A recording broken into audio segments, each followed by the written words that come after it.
After our family reunion, my cousin handed me a napkin with "lose 30 pounds by next year, please" written on it with a wink from my mom. I quietly left before dessert. That night, I made one post on my private blog. By morning, my phone had over 300 missed calls and my mom was demanding to know why everyone was talking about. I'm Lydia. I live alone in Sacramento, California, where I grew up. I work as a graphic designer, freelance mostly, so my schedule is flexible.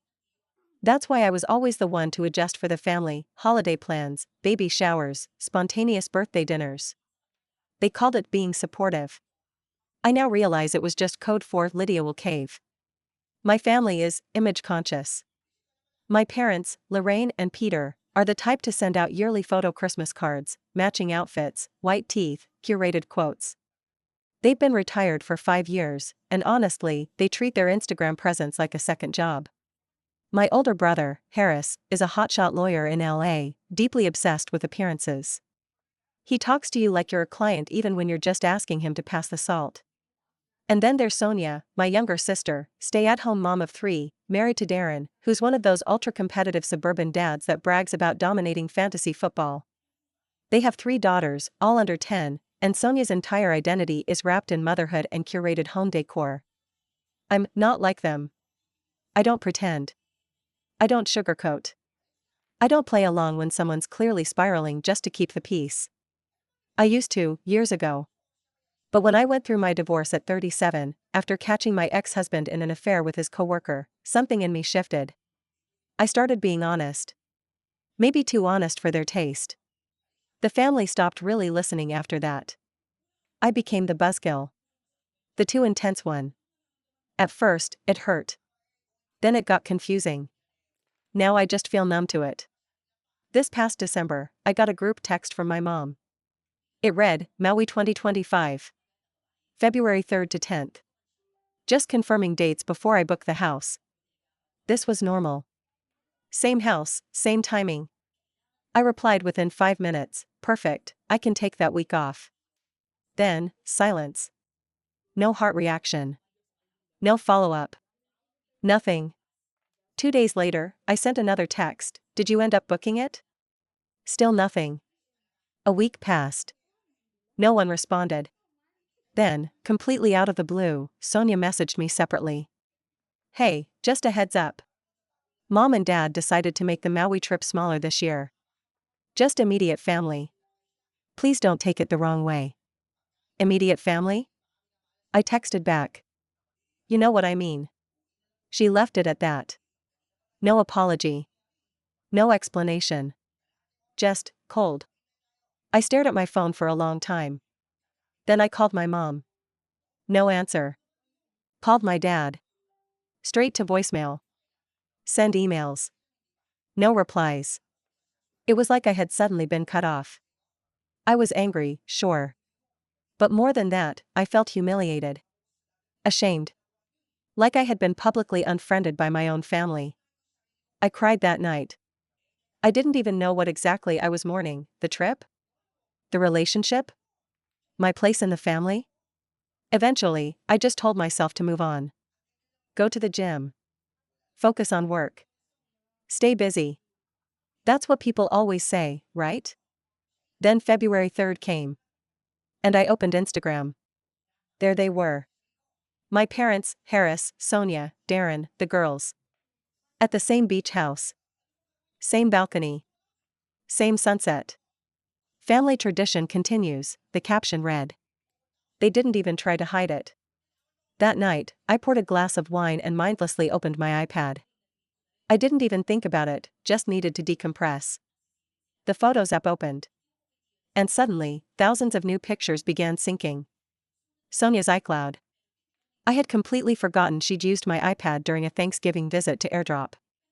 And she never signed out. My hands froze. At first, I felt weird, like I was intruding. But then I thought, no. This was left open. I didn't hack anything. And they already crossed a line by ghosting me. So I started scrolling.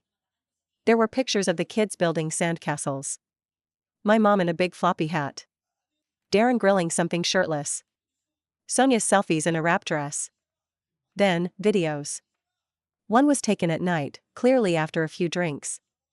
The adults were sitting around the rental house patio. You could hear the waves in the background. Harris had a beer in his hand. He said, "You know, Lydia would have been sulking the whole time if she came. Remember last year at the luau?" Sonia laughed. "God, yes. She sat there like someone died." Darren added, "She's allergic to fun." My mom sipped from a wineglass and said, "I honestly don't miss her. This is the most relaxed we've all been in years." My father didn't say anything. But he nodded. Smiled. I paused the video. My chest physically hurts. There was more.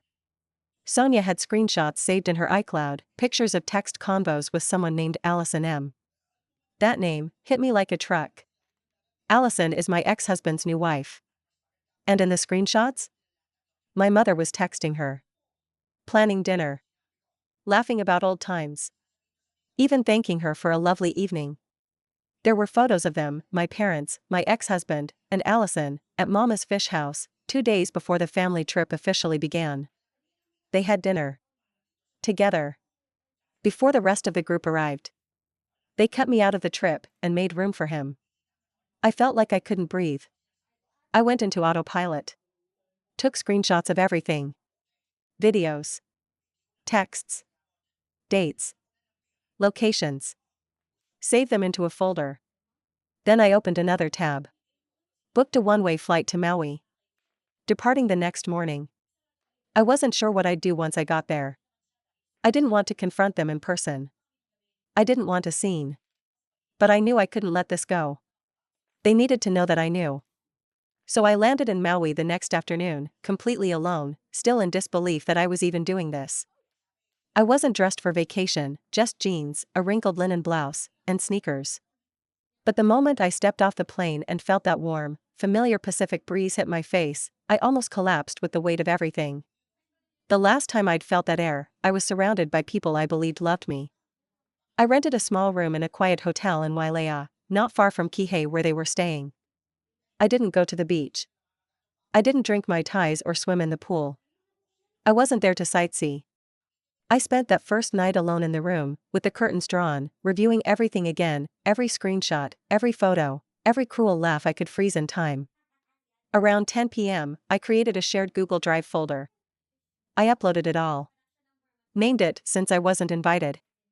I added everyone's email address, Harris's work one, he still used the same firm, Sonia's Gmail, Darren's old Hotmail, seriously, and both of my parents' emails. No subject line. No message. Just the link. Then I turned off my phone and went to sleep. When I woke up, I had 46 missed calls. Mostly from Sonia, then Mom. 3 from Dad. Even Darren called, which was wild because we'd barely spoken since 2018. There were also a handful of texts. Some were panicked. Others were vague. But a few really stuck with me. "Lydia, please, this isn't how we wanted you to find out. We weren't trying to hurt you. It was complicated. You need to talk to us before making any assumptions. What do you want from us? Please don't do anything rash." I sat with that last one for a while. Don't do anything rash. What exactly were they worried about? That I'd show up at the rental house screaming? Or that I might send the screenshots to someone? Post them? Make this public? I didn't respond to any of it. I just got dressed, walked down the street to a little cafe near the water, and ordered an iced coffee. I sat under a palm tree, reading a book I didn't absorb a single word of. By mid-afternoon, I got an email from Harris. Long, stiff, corporate-sounding. "Lydia, what you saw was a private moment, taken completely out of context. We all have said things in the past we don't mean. This trip was meant to be low stress for the family, and clearly emotions are running high. Let's talk face to face and move forward instead of dwelling on things that were never meant to hurt you." Harris, that line, things that were never meant to hurt you. It made my skin crawl. As if the only thing wrong was that I saw the truth. Not that it was the truth. That night, I took another walk. I passed the street where the family's rental house was. I didn't go down it. I just stood at the edge of the sand and watched the light from their deck. Laughter floated over the hedge. It wasn't angry laughter, it was nervous.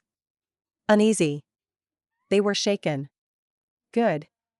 The next morning, I got a message from Sonia. Finally, one that didn't try to gaslight me. Lydia, I'm sorry. I really am. I don't have an excuse. I should have stopped the conversation that night. I should have stood up for you. I should have said something when Mom said she wasn't inviting you. But I didn't. And I feel sick about it. Please meet me. Just me. No pressure. We're at that little smoothie place on South Kihei Road. You remember it. I'll be there at noon. If you don't show up, I'll understand. I stared at the message for a long time. I didn't owe her a damn thing. But I needed to see her face. I needed to know if there was even a speck of remorse in her eyes. So I went. The place was mostly empty when I arrived. Sonia was sitting in the back corner, nervously picking at the edge of a laminated menu. She looked tired. Her hair was up in a messy bun, sunglasses perched on her head like she wasn't sure if she was hiding or performing. When she saw me, she stood up fast, like she thought maybe I wouldn't come all the way in. Hi, she said softly. I didn't hug her. I sat down. She sat back, fidgeting. I don't know where to start, she said. I've never felt so humiliated. I cut in. She looked down. Yeah. There was a long pause. She kept opening her mouth and then closing it again. Finally, she said, we screwed up. Big. I don't even think we knew how bad until we saw your folder. That made me flinch. Your folder. Like I was the one who'd done something violating. You knew exactly what you were doing, I said. You just didn't think I'd ever find out. Sonia nodded slowly. You're right. You're completely right. She looked up, and I'll give her this, her eyes were glassy. Red. Her voice shook a little. We all made it about ourselves. We thought it was easier to just not include you than deal with how uncomfortable we feel sometimes. And that's messed up. You invited him, I said. And her. Before the rest of the family even got there. Sonia swallowed. That was Mom's idea. I let that sit between us for a moment. She said she wanted to make peace with the past, Sonia added. That she thought it might help move things forward. I don't know. I didn't think it through. I looked at her for a long time. And none of you thought to ask me how I felt about that? No, she said. We were selfish. And honestly, kind of cowards. That was the first honest thing I'd heard from any of them in years. She reached across the table. I didn't take her hand.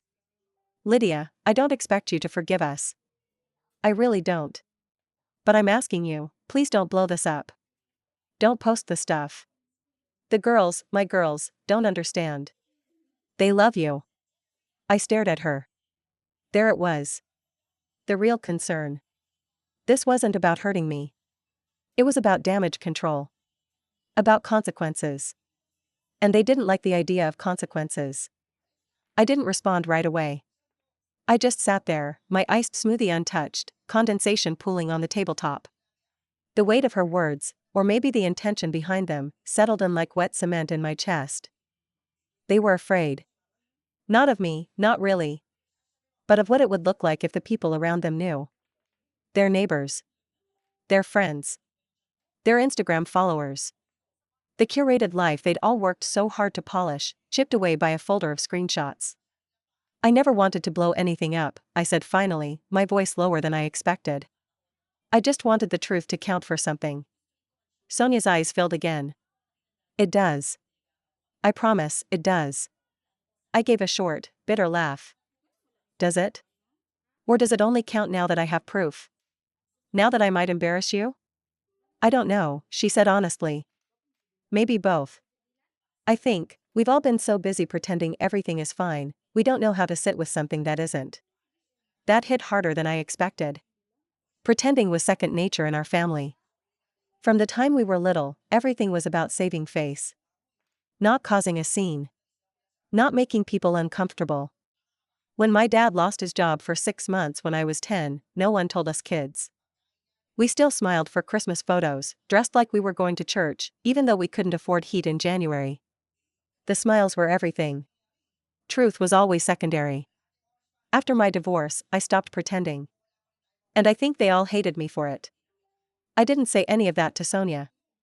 I just looked at her and said, you know what I remember about last year's luau? She shook her head. I had a panic attack. Right there at the table. My heart was racing, and I couldn't breathe. I told Mom, and she said, not now, Lydia. People are watching. So I went to the bathroom and sat on the floor for 20 minutes until it passed. Sonia's hand went to her mouth. God. I had no idea. Of course you didn't, I said. Because I didn't say anything. I didn't want to ruin the night. I smiled at the pictures. And you all still said I was sulking. I'm sorry, she whispered. I believe, at that moment, she meant it. We sat in silence for a few minutes after that. Then she asked, softly, are you staying nearby? Why, Leah? Do you want to come by the house? She asked carefully. Just for a talk? Not everyone. Just you and me, or, no, I said. Absolutely not. She nodded quickly. Okay. I just thought I'd ask. I'm not ready to see them. And I don't want apologies that only exist because they're scared. I get it. We talked for another 15 minutes or so, but the conversation lost its shape after that. She gave me a long hug when I stood to leave. I let her, but I didn't hug back. I walked out feeling hollow. Not angry. Not vindicated. Just tired. It was a strange kind of grief, realizing that even in moments of regret, my family was more concerned about damage than repair.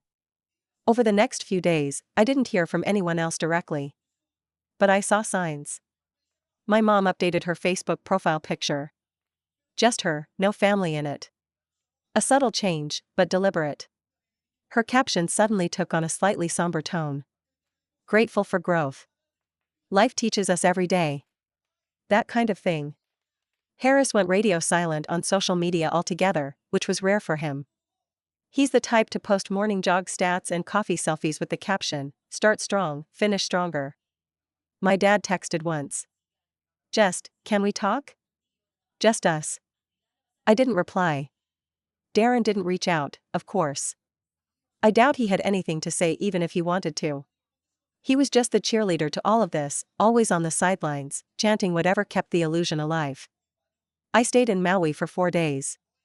I spent most of the time walking, thinking, trying not to cry in public. One afternoon, I sat near the shoreline and watched a young girl, maybe 7, build a sandcastle while her dad helped gently with the moat. She laughed when a wave knocked it over. He laughed too. No pressure. No performance. Just a real moment. It nearly broke me. I couldn't stop thinking, this is what it should feel like. Last night, I took one more walk down South Kihei Road. I passed their rental house again. The lights were on. I heard kids' voices, plates clinking, the faint buzz of the TV inside.